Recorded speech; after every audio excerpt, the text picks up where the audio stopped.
بسم اللہ الرحمن الرحیم۔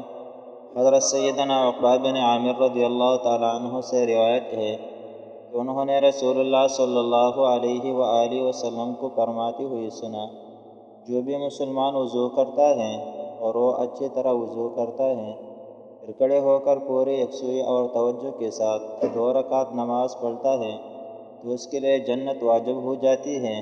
میں نے کہا، کیا خوب بات ہے!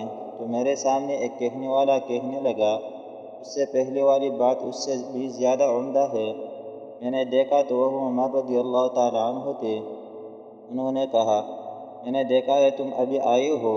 آپ صلی اللہ علیہ وآلہ وسلم نے اس سے پہلے فرمایا تھا، تم میں سے جو شخص بھی وضو کرے اور اپنی وضو کو پورا کرے یا خوب اچھی طرح وضو کرے، پھر یہ کہے، اشہد اللہ الہ الا اللہ وحدہ لا شریک لہ واشہد ان محمدا عبدہ ورسولہ، تو اس کے لیے جنت کے 8 دروازے کھول دی جاتی ہے، جس سے چاہے داخل ہو جائے۔